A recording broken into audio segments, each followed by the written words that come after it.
Hey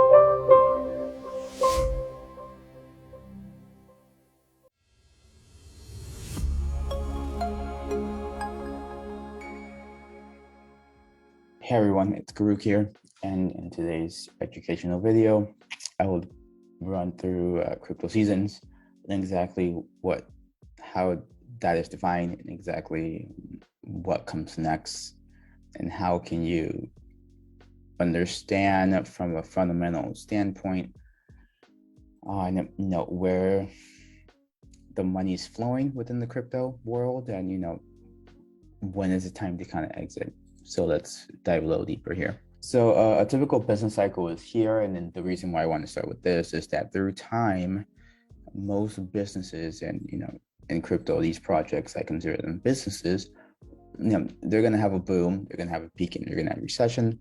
Then they're going to have a trough, which is the very bottom. And then they're going to go have a boom, peak, recession, and so forth.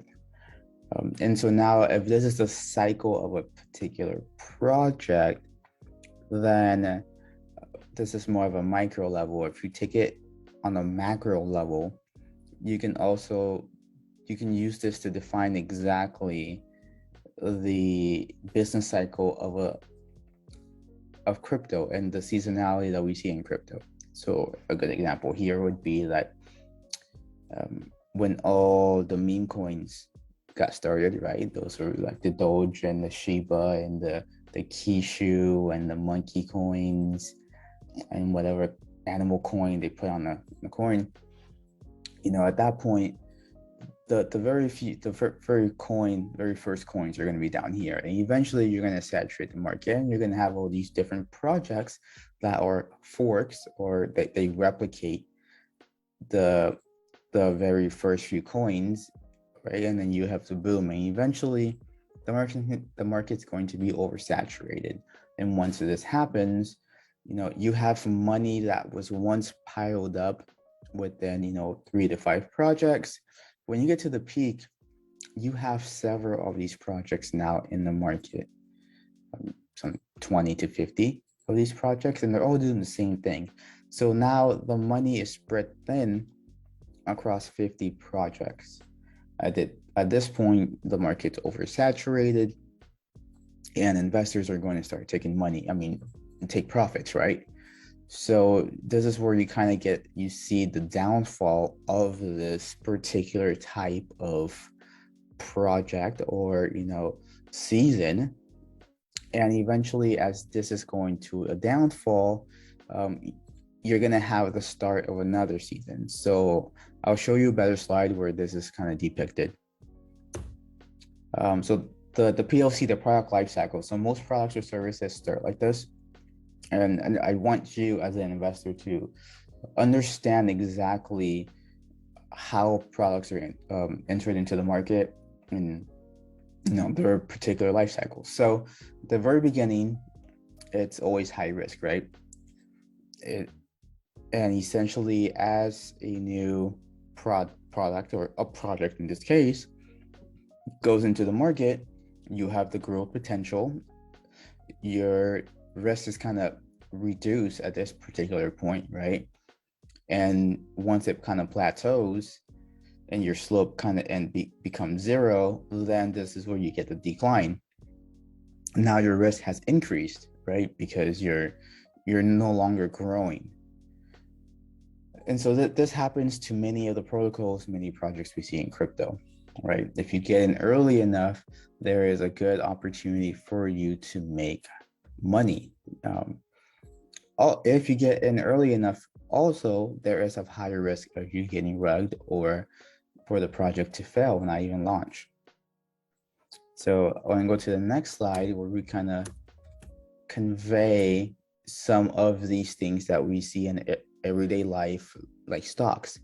So this particular picture is kind of old, but I want to highlight it because within the stocks world, there are different types of stocks. So here you can see that there's blue chips, there's growth, there's dividend, there's defend, there's speculation stock, and there's cyclical, right? They all have different meanings. But truly, you can kind of realistically divide all these 6 categories into two, and there is what you call the value stocks and the growth stocks. And the reason why I want to show you this is so that way you can kind of picture it, something that you see in every single day, and you can have a better understanding of how like they're divided. So you have the growth stocks on the right and the value stocks in the left, and you have something that are sometimes like in between both or in the middle. Now, the reason why I'm showing you this is that within the stock market, depending on the economy, depending on the global view, geopolitics, there are many different drivers for the stock market, but money has a tendency to flow from either value stocks to growth stocks or from growth stocks to value stocks. And what that means is, we see this in the crypto market when the meme coins, those animal coins, were oversaturated. The money moved from those coins into DAO season, right? So not only do we see this phenomenon in the crypto world, we see it in the stock world. And in the stock world, there's a lot more drivers that kind of define this. In the crypto world, there's a tendency for things to kind of come to an end just because the market gets oversaturated and there's a new project or a new business proposal that enters the market that, has a better potential for return on investment than the current projects on the market or the current season, previous season. And so here I want to depict the graph, and if you can see that, when the meme coins came out, the animal coins, you have on the left, if you have the introduction, the growth, the maturity, and decline. As the meme coins were declining, that's when there's the introduction of the DAOs. Now it would be a decline of the meme coins, but an introduction of the DAOs, right? This makes the DAOs very high risk, okay? But as this goes, you will find that there are some DAOs that had a value, and those that had value, had potential to return your investment, if not be a multiplier. And eventually, as the meme coins are declining, the money is moving from the meme coins into the DAOs, because the DAOs are the new best thing, right? And now, as the DAOs enter the growth, this is where you see the forks and the imitation and the copycats, right? And then the DAOs went through the same phase. It went through the growth, had a plateau, so this was the maturity. And at this point, I would assume that there were 50 DAOs, potentially I would say maybe 20 DAOs that were active.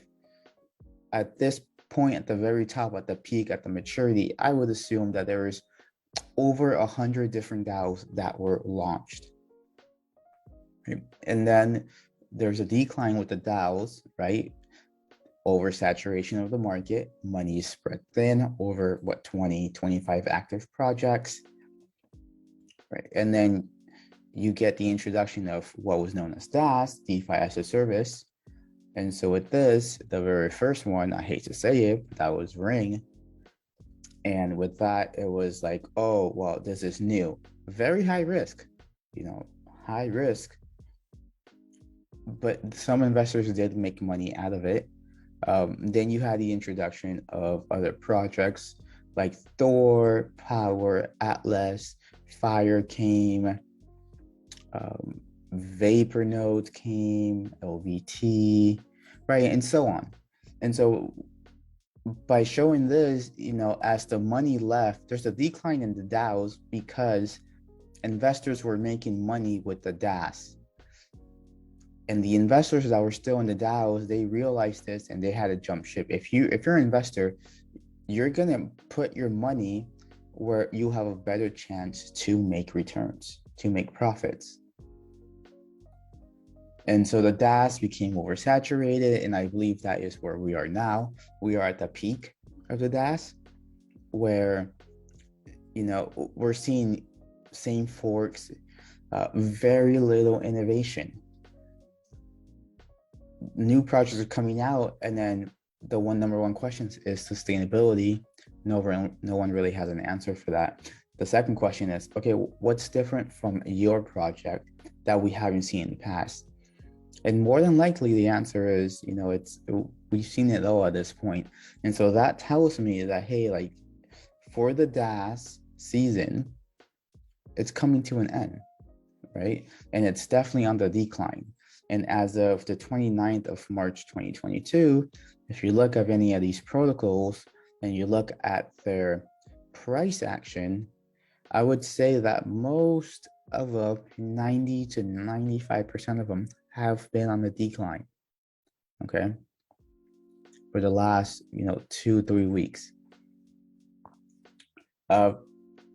Please understand that the decline is not just because of they're going towards the end of the DAS. It also plays into the bigger market with the things going on geopolitically and globally. So shout outs to Secrets of Crypto. He kind of provides a very good illustration here on how money flows. So I showed you how money flows in stocks. This is a hypothesis on how money flows within crypto. So first you have Bitcoin, then you have Ethereum. From Ethereum, you have the large caps, and from the large caps, you have the altcoins, right? And usually people say it's either the blue chip season, right, or the altcoin season. So just like the stock world, you have value stocks and you have growth stocks. In crypto, most people would say you have the blue chips or you have the altcoins, right? And money is constantly flowing from one to the other depending on the market. Here's the altcoin research checklist. Pause here and take a look at it. I think a lot of these questions are very good as a checklist for you to determine exactly where we are within within the seasonality of the market that we happen to be in. And lastly, I'm going to end it here, but like what's next? So first it was the animal coins, the meme coins. Then it was the DAOs. DAOs meaning decentralized autonomous organizations. Then we went into the DAS, and that's DeFi as a service. So what's next? I mean, I've heard people say that it's going to be node season again, but more of like node season with utility. So the projects that have utility are going to survive. They are going to eat up the market share of those DAS or node as a service that will not survive. And then, so it's essentially nodes with utility, node season 2.0, or Titano season. And Titano is a particular type of project where you get your rebases and it's auto staking, so you don't have to stake the coins. It gets staked already out in your wallet. Please do some research and let me know what you think is going to be the next season for crypto. I have my mind made up, but I would love to hear what you believe.